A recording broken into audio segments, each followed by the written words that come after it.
Welcome to Overtime with Jared P. and Johnny O. March Madness edition. We're very excited about it. Johnny, who's our title sponsor? Title sponsor, man, again, we really have to appreciate these people. They've been with us for a while, right from really almost from the start. Estate Jewelry and Loan. He's got something old, something new. Estate Jewelry has a great selection of new and estate jewelry, and you can really find a unique piece for any occasion. Brian's showroom is beautiful and has lots to choose from. Very cool little jewelry store. Estate Jewelry, diamonds, and watches. Check them out at 2511 Battleground Ave and also at estatejewelryloan.com. And Salsarita's Fresh Mexican Grill, located in High Point at the Palladium and in Greensboro in the Target Shopping Center on New Garden. Food trucks, catering, daily specials. You can go to salsaritas.com, visit them, drop by. I promise you'll have one hell of a lunch or dinner. Yep. They're great. Really appreciate them. All right. Before we just a little breakdown, we're going to go over our Sweet 16 predictions. Obviously, then who moves on to Elite Eight, Final Four, and championship, who's going to win the championship. But before we get into that, we do want to talk about North Carolina, the Tar Heels. My Tar Heels making the tournament just like they deserved. So you texted me. My son had a baseball practice. I'm like trying to watch Selection Sunday while he's finishing up t-ball practice. And you're like 1-12 and you made it in. I'm like, what? And so what are your thoughts? Because you seem very upset. I'm not upset. I mean, I am a little bit. They're 1-12, man, against top teams, the quad one. Well, I had a little discussion with a very good friend of mine, Tom Bloomer, and he listens to every one of our shows, and he has a comment about each and every one of them. He's more of a football guy, but he called me yesterday, and he wanted to know what's up with the Tar Heels getting in. And we started discussing it, and he brought up a good point. You know what? When it's Selection Sunday, before they make the selections at 6 o'clock in the evening, at 5:45, just put all the blue bloods in because they're going to make it no matter what. They could be 14 and 18. You got to have the Tar Heels, Kansas, Kentucky, the Dukies, UCLA. It doesn't matter. Put the blue bloods in because they bring the money and the fans and all that kind of good stuff. But I'm getting a little sick of that. They don't deserve to be in. I'm glad they're in it now because now we got a local team in it and it's your team. Maybe that's what's really pissing me off. Your team got in. No, I'm just kidding. But they don't deserve it. I kind of hope they lose tonight, but if they win tonight, it doesn't mean they deserve to be in the tournament because it's about what you do, the body of work during the season to get into the tournament. Okay, there's no reason. They are playing pretty good basketball. The last, really month and a half, 5-6 weeks or whatever, played very good. They might win tonight, and they might make it to the Sweet 16. I mean, they can, but it still isn't fair that they got in over an Indiana team that had 4 wins in quad one. Boise State had like 3 or 4 quad one wins. It didn't make sense. Yeah, I think West Virginia had 5, yeah. Who did? West Virginia. Yeah. They're the ones that really got ripped off. West Virginia, I thought. But you know what? The Tar Heels are in. Let's enjoy it. We live in North Carolina and might as well enjoy it. Well, and of course, the controversy is that the head of the committee for the selection committee, Selection Sunday, is Bubba Cunningham, the AD for North Carolina. They say the rules are because everyone on the board is associated with the school. And so they say if their school comes up, they have to leave the room and different discussions.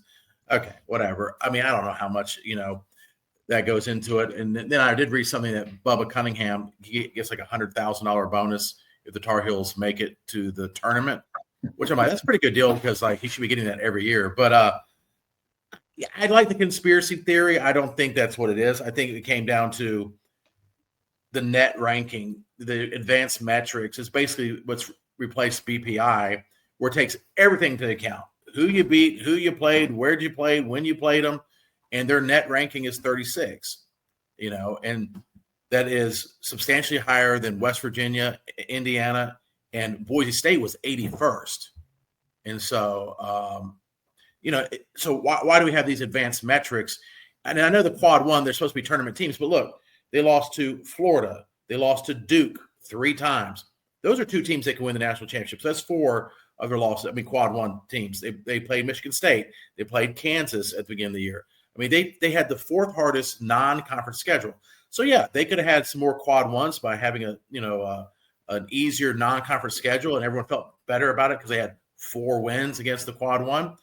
But look, as a Tar Heel fan, mid-season, they were one of the worst teams in the ACC. They weren't competing. They weren't playing hard. They were getting blown out. I guess against quad 2 teams, which I guess aren't tournament teams. They were, I think 21 or 20-0 or whatever. But 8-0, quad 2.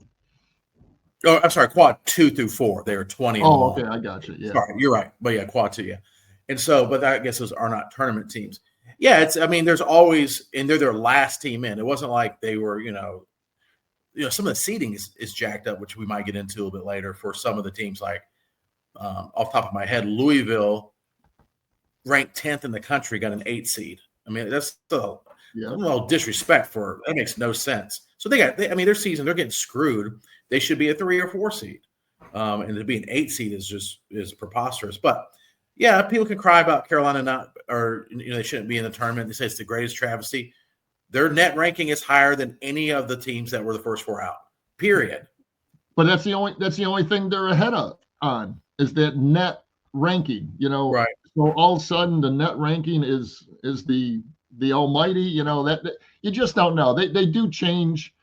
It just seems like things change on an annual basis with the committee, and it doesn't matter. It's going to be the tournament's going to be absolutely fantastic, like it usually is, and it'll be forgotten. Once they, get beat possibly, and there is no reason again why they can't win maybe a couple games in this tournament now because they are playing really good basketball. Yeah, and it's never the top 68 teams that make it because of the automatic qualifiers. But that makes it more exciting. I think it makes it, and you have the Cinderella stories. Otherwise, you would have the top 68, net ranking teams, and that'd be it. Hey, careful. Well, look, we're 35th, not 36th. Oh, 35th net. My son is saying 36, just to be correct. And I think a good story is the High Point Panthers. That's a local story to us, but first time in their history making the tournament. That's exciting. That is so cool, man. I mean, you're talking 10 miles down the road. We pass by that campus quite a bit because I do go into High Point quite a bit for business.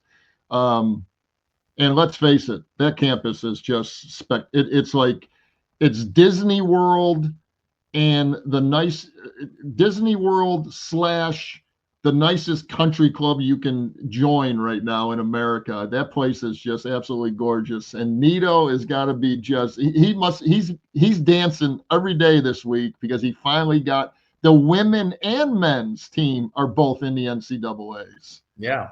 Well, and if people are not familiar, Nito Quabain is the president of High Point University. He took a school that was okay to, prestigious.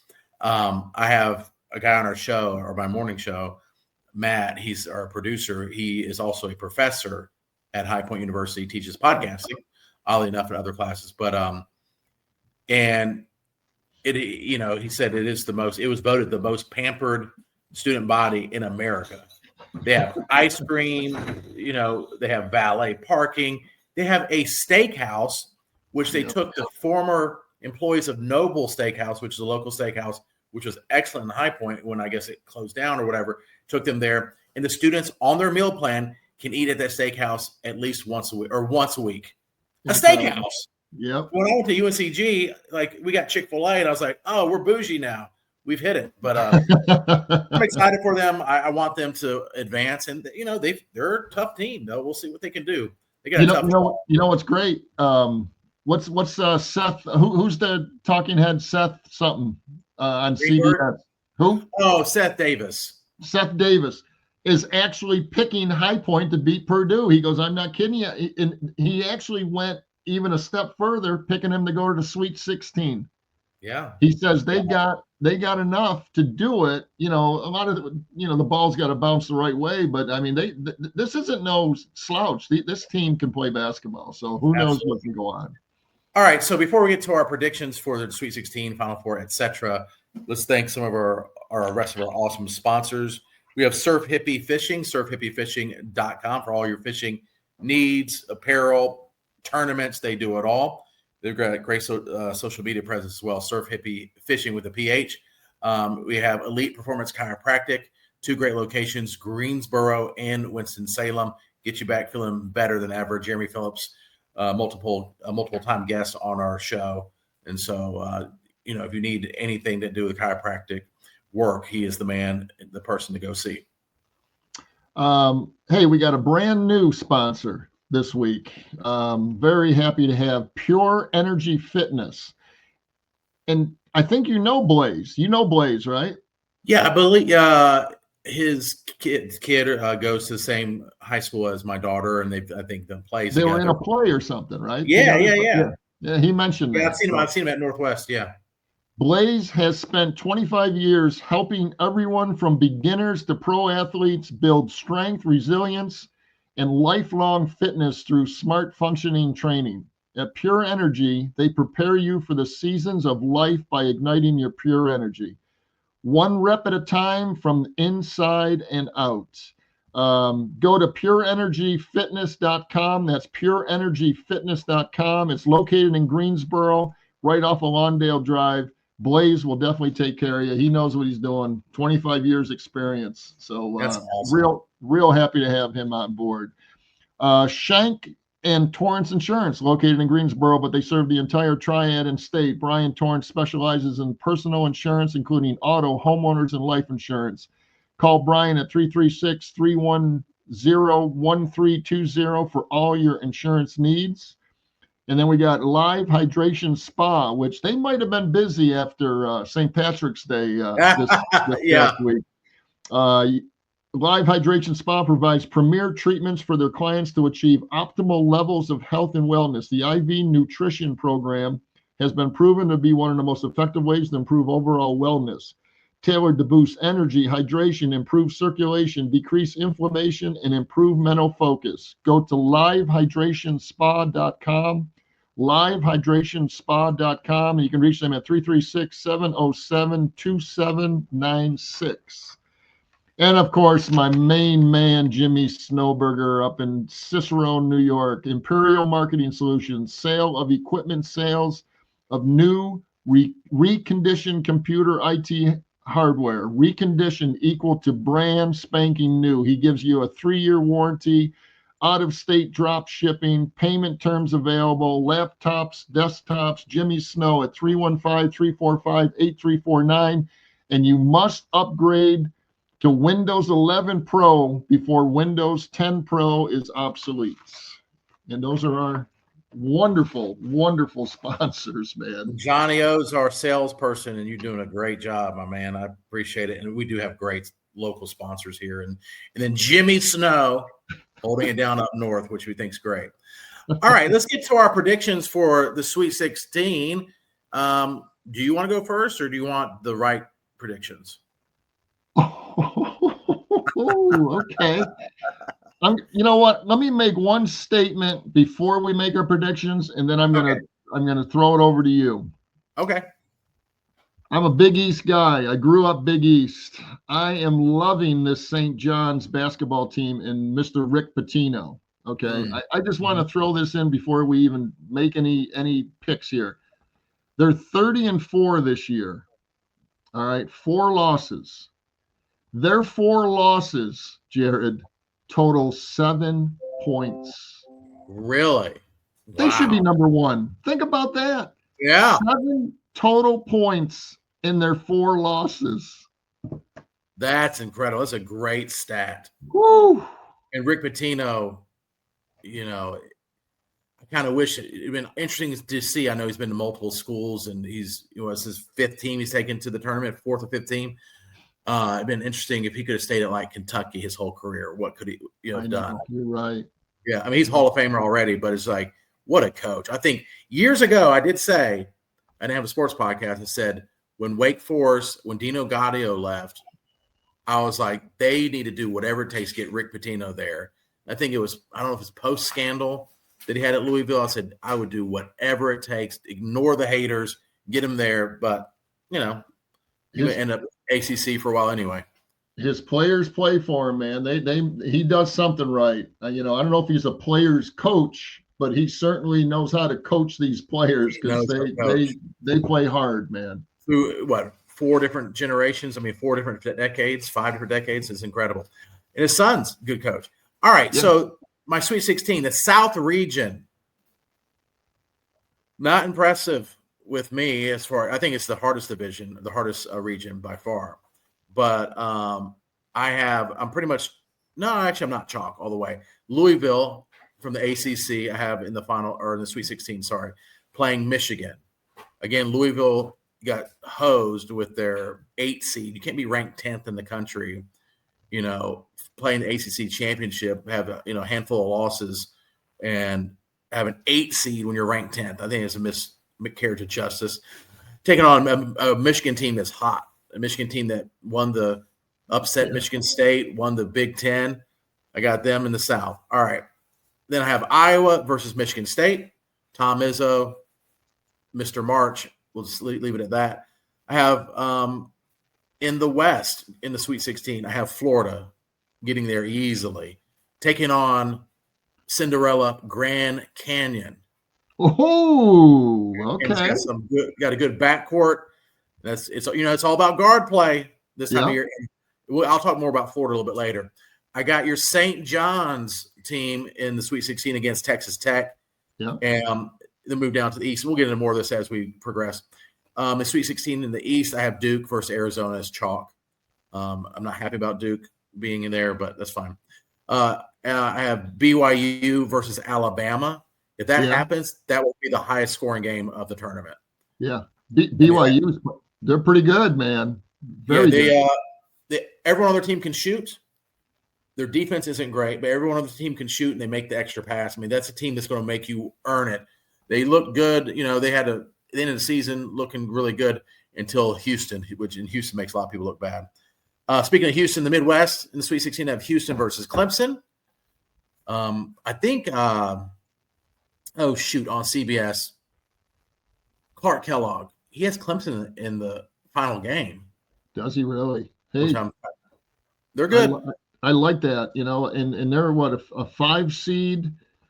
I almost thought they should have had a 4 seed. I mean, they were in the top 10, but we're getting ACC's getting no respect except for they put Carolina in now. I won't go there. That's the funny thing. You have Duke number 1, so they're saying this they're basing this conference is weak and crappy. So Duke's the number 1 seed. It's like I think there could be arguments for other teams if they're looking at every other team so lowly, then Duke should be a 2 seed. Really, I hear you. And then, a case for some of these right here, but I basically chalk in the Midwest. I have Kentucky, Tennessee, a 2 and a 3 seed playing in the Midwest at the bottom part of that bracket. All right. We're pretty close. We're pretty close with a lot of these. In the South, I got Auburn playing Texas A&M, and I've been in love with Auburn all year long. And they have been the best team, but they have lost 3 out of the last 4 games. So you go a little nugget there. Pardon me? I'm sorry to interrupt you. You hear their little nugget there. No team has won a national championship that lost 3 of their last 4 games ever. It's a bad omen because if you asked me 2 weeks ago, I'm like, or 3 weeks ago, I'm like, this team's going to run away with a national championship. But who knows? Things can happen. They're in the SEC, which is tough. But 3 out of the last 4, that's no team has ever won a national championship losing 3 of the last 4. That makes sense. But maybe they got a little worn out. Maybe they're going to revitalize themselves for this tournament. Playing against all those good teams. They had 16, 17 quad 1 wins. So that's nuts. I got Auburn winning that game. So then I got Iowa State and Michigan State. Michigan State, man, they're just a rugged team. They're a rugged team every year. I got them beating Iowa State because Iowa State has been in that top 10 all year long, but I guess they have lost one of their top players, and he's out for the rest of the year. I think that's a big loss. So I got Michigan State winning that game. Florida and Maryland. Maryland having a fantastic season, and a little bit surprising, I believe. But this Florida team, as we speak today, is the best team in the nation right now. There's no doubt. I mean, they got bulk, they got height, they got quickness, they got guards, and they are just red hot right now. Look out for Florida to maybe really make some noise here. So they'll beat Maryland. Texas Tech and St. John's. You know I'm going all St. John's on that one. I watched that Big East game on Saturday night, the championship game, and it brought back just incredible memories of Big East championship basketball at Madison Square Garden. I used to go. Me and a bunch of my buddies, we would go. We went 4 times Madison Square Garden.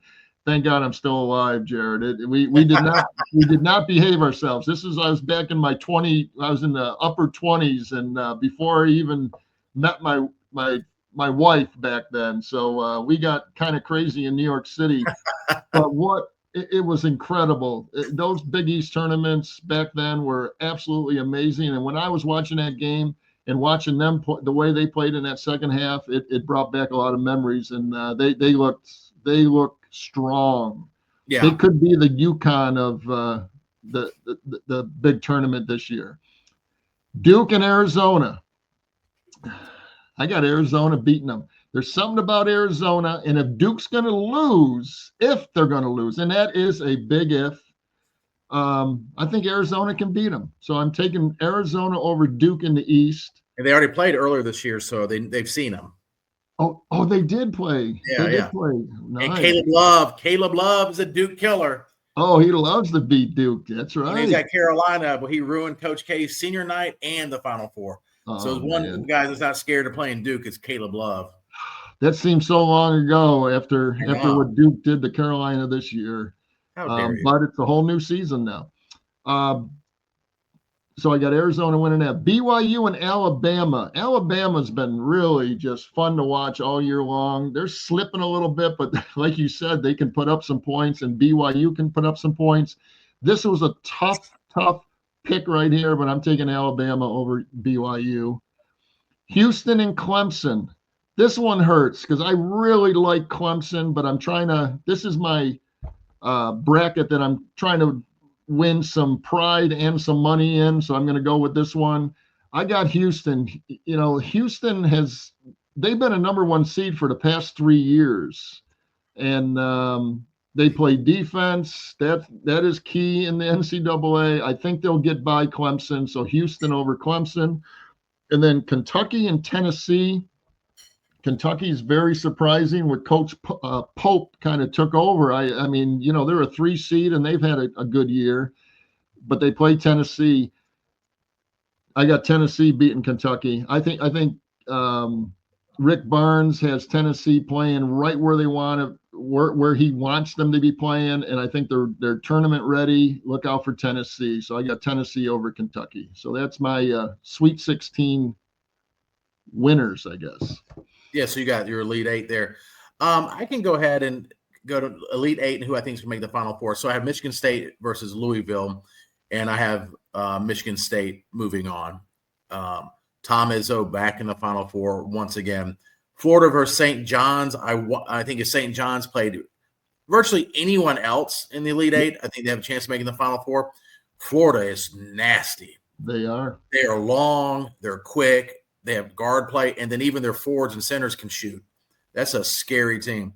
So I have Florida taking on Michigan State in the Southwest, South/West bracket. Then I have Duke versus Alabama. Ugh. I have Duke winning that. Going to the Final Four. Alabama's been a little inconsistent towards the end of the year. That makes me concerned. I think Alabama can beat them. Alabama's offense is top notch. And then Houston versus Tennessee in the Elite Eight. I have Houston. So I have Michigan State versus Florida, Duke, and Houston. A lot of chalk there, but I think you got a lot of experience for some of these teams and very, very strong teams. It usually ends up pretty close to chalk sometimes, but then like a double figure seed usually sneaks in once in a while. Yeah. I got Michigan State making. We're going to the Final Four, right? Yeah. Who you got in the Final Four? Yeah. Okay. In the Final Four, I got Michigan State playing St. John's. Okay. Only because, and I hated, like you just said, St. John's was playing Florida, and I want St. John's so bad, but they're playing the best team in the stinking nation. I had to pick them. There's something about that team, and you don't know what's going to happen, injuries or something like that, but that's going to be a tough win for them to get by Florida, but you just don't know. So I had to pick them. I got the Johnnies against Michigan State in the South, the Southwest, I guess. And then I got Arizona because I got them beating Duke earlier, and Houston. So I got Michigan State, St. John's, Arizona, and Houston in my Final Four. And the championship game is St. John's and Houston. Oh, boy, that'd be low rated. No one's going to watch that, man. I'm going to watch it, but the casual fans ain't going to watch that. Houston's boring to watch, and St. John's doesn't have a fan base outside of New York. And what if Rick Pitino wears his white suit again? I bet you. Yeah, well, maybe they can make a story out of it. And I love Houston's coach. He's from this area, and he grew up in Pembroke, and then some ties to the Triad. So he's an excellent coach. He wins everywhere. And who do you got? Who do you got? I got Carolina. No, I have Florida beating Michigan State easily. And then I do have Houston beating Duke. So I have Florida versus Houston. I'm not saying that's going to be a juggernaut. I think Houston they just don't have a following. It's a big city, though. It's a big TV market, but it's not really about as much anymore. It's more about the Blue Bloods. I guess I can predict, I have Florida win the national championship. That's a pretty good pick. Over Houston. I got St. John's and Houston playing each other, and I'm picking St. John's. I think the Big East is going to prevail. That's going to bring me some money and a lot of pride in our big pool that I got going with my family and Kim's family. We combine it, and I get it all going, and we had this long, what do you call it? Text thread. What do you call it? What is it? Thread or group chat. Thread, thank you. I couldn't think of thread. Text thread going, and that's the best part is the next 3 weeks. The harassment that we're giving each other throughout each and every. It's already started. It started on the first day I sent it out, so that's a lot of fun. But I'm going with St. John's, and I think I'll bring home the money. Well, you are a homer for sure, but that's all right. But St. John's not a bad pick. I would love to see that. I mean, I would love to see the story, of that. Yeah. Because I'm not a Florida fan. I just think Florida right now is the best team in the country, and I think you agree with that. But the best team doesn't win every year. That's right. All bounces, like you said earlier, it's an odd game. Now, if you want to go back, you don't have to. Did you have any first-round upsets? I think the biggest one, since I brought up, I had probably the biggest upset I have Grand Canyon beating Maryland, and then I have High Point beating Purdue. That's more of a homer thing, but I think they can do it. No, not good pick. Man, I was dying to do that, but I just don't know. Let's see here. I mean, even when I hit the button, I'm like, This isn't an upset, but I got Creighton beating Louisville. That's an 8-9 game. Texas A, we got that. It really should be a 4-9 game. Marquette, Florida. Wow, I didn't. Oh, I got Drake beating Missouri. There you go. Yeah, Drake is. I've been hearing a lot of stuff about Drake, that they are a big time basketball team, and a couple of the. I think it was that Seth Davis again said Drake is for real. Look out for Drake, and he goes, I am automatically picking Drake over whoever they play because they're going to be a 10 or 11 seed. And sure enough, it's either 11 seed and they're going to beat Missouri. How about UNC Wilmington in the tournament again? That's kind of cool. Yeah, I like that. Arkansas. Well, I got Arkansas beating Kansas because I'm a John Calipari fan, and I just want Kansas to be knocked out early because they have had a really disappointing year. Yeah, that's a team that could have been an argument made that how poorly they played. They're like the inverse of Carolina. Carolina played well at the end of the season, but played poor at least mid-season for a stretch. Kansas really struggled down the stretch to the point where, they were looking like they could have been a bubble team, but they had enough for sure. But yeah, and then Arkansas had like 14, 15 losses, but it's SEC. SEC, yep, but they're in it. The only other one that I thought maybe an upset is that McNeese State over Clemson, but I just didn't have the heart to knock Clemson out too early. But McNeese State is they're always in the tournament scenes. Isn't that a familiar name to you? Yeah. Oh, it is. Yeah. Well, and what will happen is everyone's bracket after the first weekend will be busted. It happens every year, no matter how much I've been done years where I'm like, all right, I'm going to just do like an upset bracket. Yeah. And then pick up too many upsets, and then all the big, so it's like, I've always heard the best way to do your bracket to win is you inverse it. You start with the Final Four and you work your way out. Oh, I've never done that. I've done it once. I've done it the last few years. I think the first year I did it is when Baylor won, and I picked Baylor that year, and they won it. But that's not always the recipe either, because the last time I think all 4 number 1 seeds made the tournament was 2008. So I mean, it's but if you think you had your Final Four, you kind of work backwards. That's one strategy, but it gets a little confusing as you're like, wait, what am I doing here? But I'm excited about it. You want to make a friendly wager? If my bracket gets busted the first day, I'm hoping it's High Point, man. I mean, that would be so cool. Oh, that would be great. And why not? I mean, these other, some of these other little schools, remember, what was that? St. Francis a couple years ago. And I mean, all these little schools, High Point's ready to do it. Yeah, absolutely. Well, and, maybe not this year, maybe next year we can do an overtime with Jared P. and Johnny O sports bracket where people can, like an open to the public type thing. Maybe we can still do that. Fun. Where people can, it's just now with the playing games, whole stuff, it turns around so fast. Yeah, it does. I know Tuesday, you don't really have to have that right because you can up to Wednesday or Thursday, you have a chance to switch it up. But I'm excited about it. March Madness is awesome, and I mean, I can't wait the next 3 weeks of just watching basketball. It's awesome. Even if my team's not in it, it's fun. It's more relaxing now. It doesn't get too intense. I'm not waiting for Thursday at 9 or the 10:07 game and Syracuse is playing in California or something. Right. Yeah, I'm getting ready to watch the Carolina play here in a second. I know it. And that's the late game, right? Yeah. Yeah. But and my pressure's off this year because I don't think Carolina's going to do much, but I kind of want them to win a couple games so they shut people up. All this, B word and moaning, I should say. Exactly. Oh yeah. Hey, real quick, you and I discussed this a week or two ago over our lunch. I'm going to do a second show tomorrow.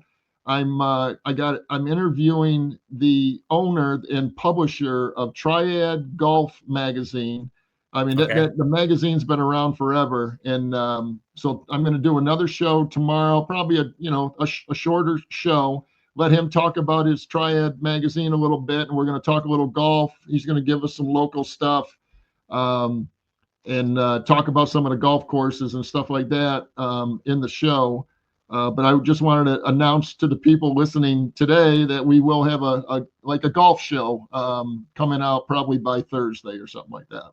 Excellent. Can you ask him, because I his perspective on, I know he's doing like Triad type stuff, but this, I don't even know what it's called. I see it on ESPN every day. They're like the indoor golf league or whatever. It's called it's called TGL, the Golf League. Oh, and it's indoor. It's all the big pros are playing it, man. Every huge name's playing. Yep. So I want to get his perspective on that. If you can ask him. I will. No, we'll definitely. I'm glad you said that. I'll definitely talk about that because Rory McElroy and Tiger Woods they're the two guys that got that whole thing together. Yeah. Yeah. I find it fascinating. All right, Johnny, as always, great job. You got it. Good stuff. How do I shut this